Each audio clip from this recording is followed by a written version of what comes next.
Good morning student. चलिए आज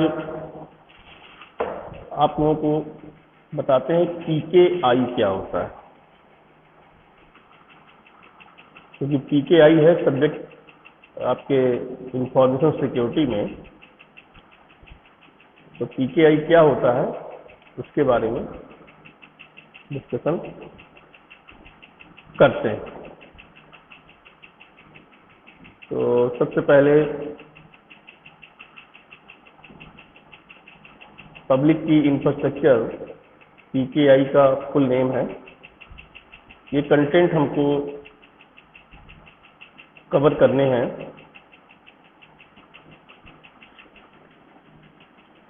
तो एक्सेस कंट्रोल पॉलिसी के थ्रू अगर हम बात करें, इससे पहले भी एक्सेस कंट्रोल मैंने आप लोगों को वीडियो भेजा था।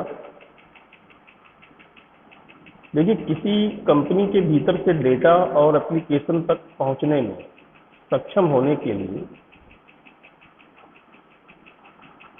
कंज्यूमर्स को पहले ऑथेंटिकेट करने की आवश्यकता होती है और फिर ऑपरेशन करने के लिए अथराइज होने की आवश्यकता होती है। तो ऑथेंटिकेशन प्रोसीजर पूर्व कार्य करती है और जो हमारा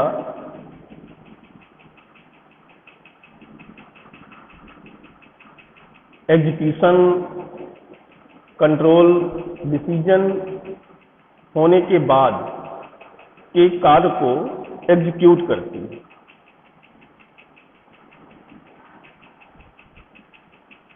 तो जो भी कंट्रोल डिसीजन फंक्शंस हैं वो हम बाद के टास्क में परफॉर्म करते हैं।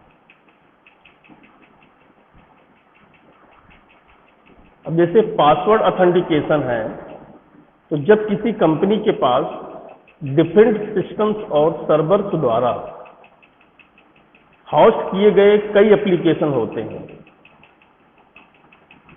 तो आइडेंटिफिकेशन प्रमाणीकरण के कई तरीके होते हैं, जैसे कि same password, replicated in system, single sign on software and directory server.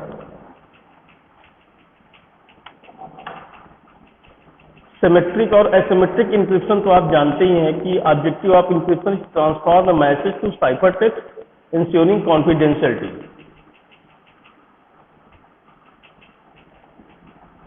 Encryption का जो ऑब्जेक्टिव होता है वो मैसेज को ट्रांसफर करता है साइफर टेक्स्ट में, जिससे हमारी कॉन्फिडेंशियलिटी इंश्योर होती है।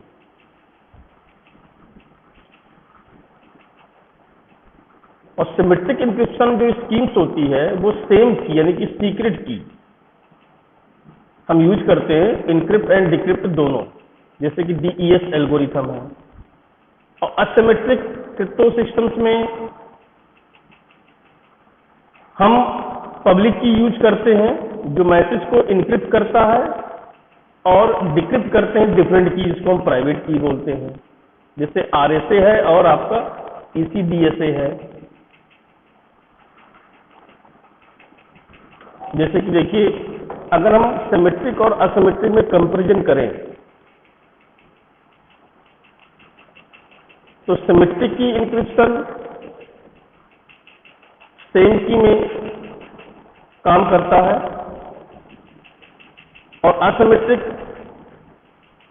डिफरेंट की में वर्क करता है, जैसे कि फिगर में आपको दिया। हैशिंग की बात हमने इससे पहले की थी।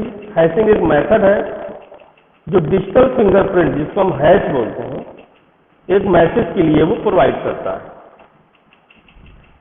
हैश कोड एक फिक्स लेंथ, नॉर्मली 128 160 बिट्स का, जो डिजाइन किया जाता है uniquely.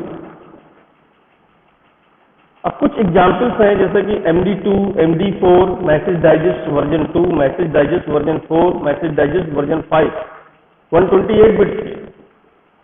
And secure hash algorithm है 160 बिट्स की। तो प्लेन टेक्स्ट है, हैश फंक्शंस है, हैश टेक्स्ट है। अब डिजिटल सिग्नेचर की बात करें तो ये आपको सिक्योर डिजिटल सिग्नेचर प्रोवाइड करता है। At first the message has, फिर हम उसमें डिजिटल फिंगरप्रिंट क्रिएट करते हैं which is encrypted using the receiver's public key. Digital signature create होने के बाद जो मैसेज हमारा the clear message is combined with the digital signature, the result is sent. After the reception, the message is separated from the digital signature, so which is decrypted using the receiver's public private key. इसी तरह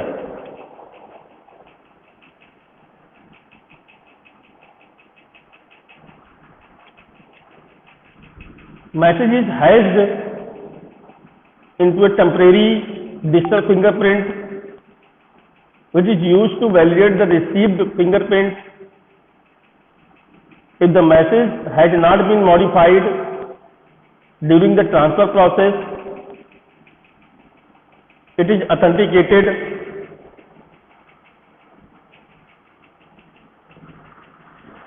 इसी तरह ये digital signature का mechanism है कि message पहले आपका डिजिटल फिंगरप्रिंट में कन्वर्ट होगा, ये हैश होगा, ये कन्वर्ट हो गया डिजिटल फिंगरप्रिंट, फिर एसिमेट्रिक इंक्रिप्शन के थ्रू इस मैसेज को हम कंबाइन करते हैं, फिर ये मैसेज ट्रांसफर होता है अलग से। फिर हम कंपेयर करते हैं एक हैश कोड में और डिजिटल फिंगरप्रिंट में। तो ये एसिमेट्रिक डिक्रिप्शन है, ये एसिमेट्रिक इंक्रिप्शन है।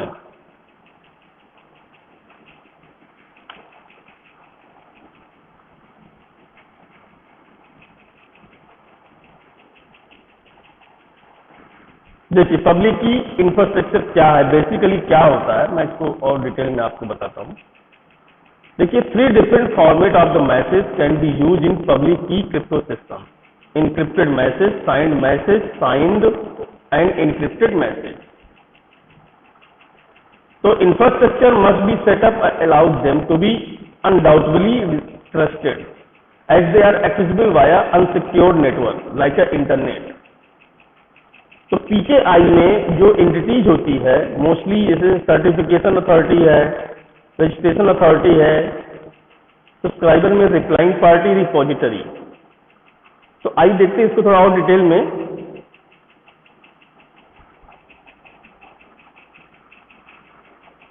देखिए इसका पूरा नाम तो मालूम है आपको, पब्लिक की इंफ्रास्ट्रक्चर है।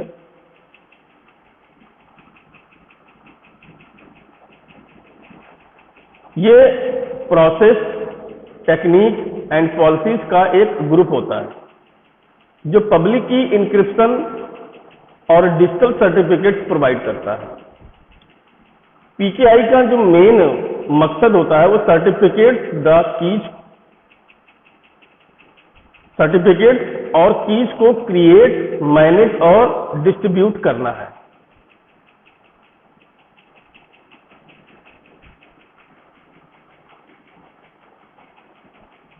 पीकेआई के द्वारा यूजर अपने डेटा को इनक्रिप्ट तथा साइन कर सकते हैं जिससे कि एक सुरक्षित इन्वायरमेंट बनता है और यूजर्स अपने डेटा को इंटरनेट में सुरक्षित तरीके से ट्रांसफर कर सकते हैं और मनी ट्रांसफर, ऑनलाइन खरीदारी तथा कम्युनिकेशन सुरक्षित ढंग से कर सकते हैं। ये यूजर्स डिवाइसेस तथा सर्विसेज की आइडेंटिटी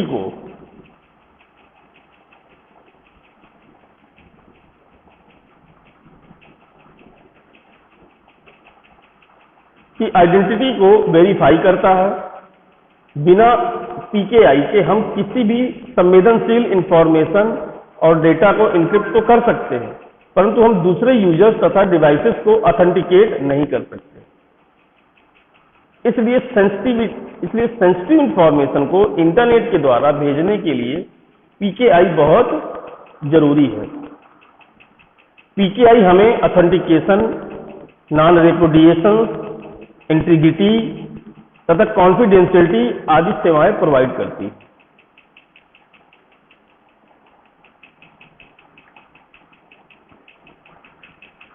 अगर हम इसके एडवांटेज की बात करें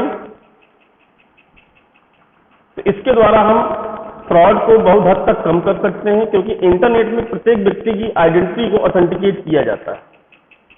ये प्राइवेसी प्रोवाइड करता है, जिससे कि कोई भी अनवांटेड पर्सन मैसेज को रीड नहीं कर सकता। यह इलेक्ट्रॉनिक कम्युनिकेशन की इंटीग्रिटी प्रोवाइड करता है, अर्थात यह भरोसा दिलाता है कि डेटा में किसी तरह का कोई छेड़खानी नहीं की गई। ये नॉन रेपुडिएशन प्रोवाइड करता है, अर्थात कोई भी पर्सन डेटा को भेजने के बाद ये नहीं कह सकता कि डेटा उसने नहीं भेजा था। डिसएडवांटेज में क्या है, ये स्केलेबल नहीं होता है, इससे कंप्यूटर धीमा हो जाता है, क्योंकि डेटा को इनक्रिप्ट तथा डिक्रिप्ट करने में समय लगता है। अब पीकेआई का एलिमेंट्स क्या है? ये एक पीकेआई जो है वो हार्डवेयर, सॉफ्टवेयर तथा पॉलिसीज से निर्मित होता है। इसमें बहुत सारे एलिमेंट होते हैं जो निम्नलिखित हैं।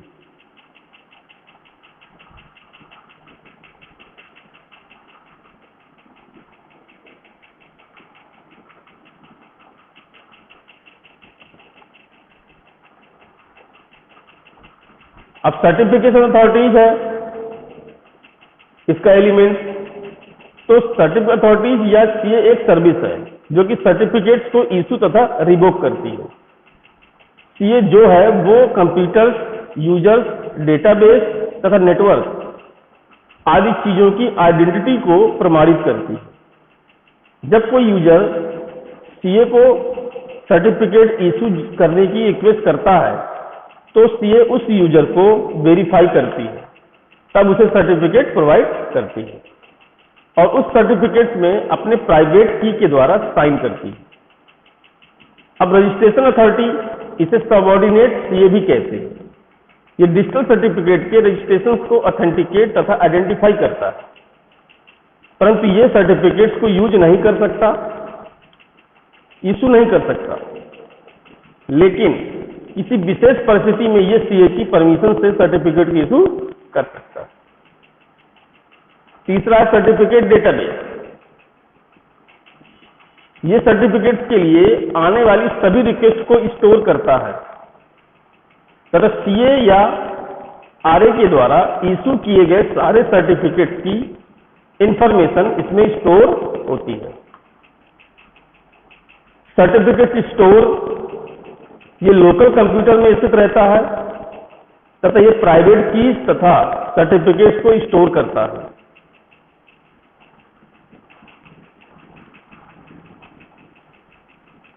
डिजिटल सर्टिफिकेट पीकेआई के हर्ड की तरह होता है। इसमें सर्टिफिकेट की इंफॉर्मेशन और पब्लिक की भी इंक्लूड होती है। एग्जाम्पल के लिए डिजिटल सर्टिफिकेट को हम आईडी कार्ड मान सकते हैं और इस आईडी कार्ड को लोगों को इशू किया जाता है जिससे कि वह अपनी आइडेंटिटी को प्रूव कर सके। डिजिटल सर्टिफिकेट भी इलेक्ट्रॉनिक वर्ल्ड में यही कार्य करता है, परंतु इसमें एक डिफरेंस है। डिजिटल सर्टिफिकेट केवल लोगों को ही इशू नहीं किया जाता, बल्कि ये कंप्यूटर, सॉफ्टवेयर तथा वे सभी चीजें जिनकी इलेक्ट्रॉनिक वर्ल्ड में आइडेंटिटी को प्रूव करने की जरूरत होती है, उन सभी को इशू किया जाता है।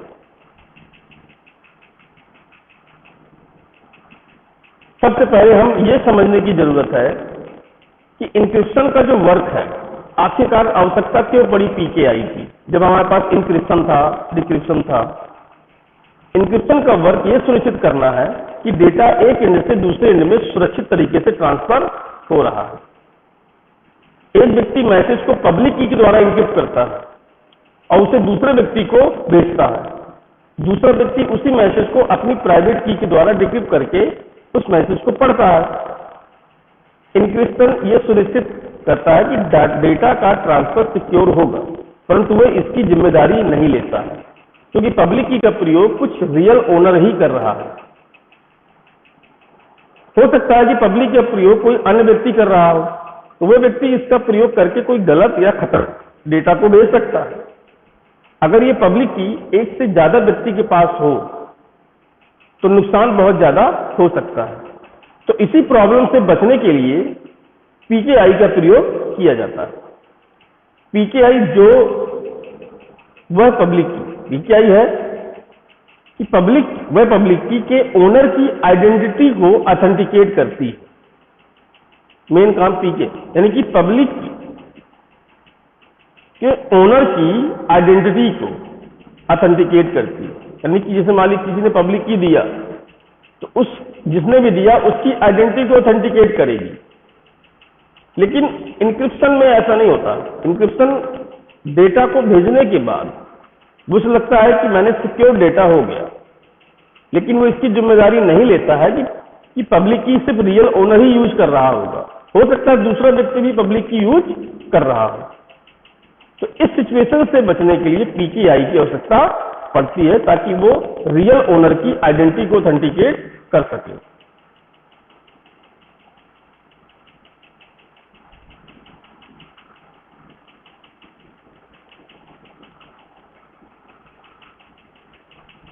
अब वेब ऑफ ट्रस्ट में वेब ऑफ ट्रस्ट एक डिसेंट्रलाइज्ड ट्रस्ट मॉडल है, जिसका यूज पब्लिक की इंफॉर्मेशन को ऑथेंटिकेट करने के लिए सर्टिफिकेशन अथॉरिटी के विकल्प के रूप में किया जाता है। इसमें सर्टिफिकेट्स को दूसरे यूजर के द्वारा ऑथेंटिकेट किया जाता है। इसका यूज पीजीपी तथा अन्य सिस्टम में किया जाता है, यानी प्रेटी गुड प्राइवेसी या अदर सिस्टम में इसका यूज करते हैं। तो आपका जो वेब ऑफ ट्रस्ट है ये सिर्फ पब्लिक की इंफॉर्मेशन को ऑथेंटिकेट करने के लिए सीए के विकल्प के रूप में चुना जाता है। अगर सीए नहीं है तो हम डब्ल्यूओटी का इस्तेमाल करके ऑथेंटिकेट ले सकते हैं। ये पब्लिक की यानी कि पीकेआई का ही एक पार्ट है। तो ये इसकी एक बेसिक जानकारी थी पीकेआई की, जो मैंने आपको बताई। अब जैसे कि अभी तक हम लोग बात कर रहे थे इसी पब्लिक की के बारे में, देखिए बेसिक एंटिटी और ऑपरेशंस है। जो सब्जेक्ट है सर्टिफिकेट से कि आपका ये बना हुआ है, ये मैसेज आपका साइंड मैसेज है, रिप्लाइंग तब होगा। ये आपका रिक्वेस्ट का सर्टिफिकेट्स है, रिक्वेस्ट का certificate, issue the certificate and repository, यानी कि आपके सर्टिफिकेट्स यहाँ पे स्टोर। दिस इज पब्लिक की। तो सर्टिफिकेशन एक fundamental function of all PKI. तो certificates provide a secure way of publishing of public key, so that their validity can be trusted. Or certificate contains the basic information needed to private a third party entity with the subject public key. जैसे subject information, identification information है, subject public की है, ये identification information है, validity है। तो ये subject ए certificates है, ये आपका ट्रस्टेड, ये सर्टिफिकेट यानी कि पब्लिक की के अकॉर्डिंग ये सब्जेक्ट बी। ये वैलिडेशन जो आपका होता है बेसिकली, इसमें वैलिडेशन का क्या रोल है कि this is the process that ensure that the certificate information is still valid and it can be change over time. Either user can ask the certificate authority directly about the validity every time it's used, or the CA may include a validity period in the certificate. So this second alternative is known as a offline validation. Revocation में this is the process of informing the users when the information in a certificate is not valid. So this is especially interested in the absence of online validation approach, and most the common revocation methods consist in publishing certification revocation list in CRL. So CRL is a black list of the revoked certificates. that is signed the periodically issued by certificate authority. Authentication in order for the subject to gain access to its private key. It has the possess a smart card and or any encrypted key file and know something, just like a PIN or password. So to be something, any particular fingerprint. Each pair method may to increase the security level. Different key pair might exist for different functions, which may be divided into the following categories: non-repudiatable message signing, just like an email. Encryption, decryption function, authentication only log on function. इसी तरह आपका की management है, तो these are main step perform in a PKI structure to handle the key pair, जैसे key generation है, storage of private keys है, revocation of public keys है, and publication of certificate and CRL यानी कि certificate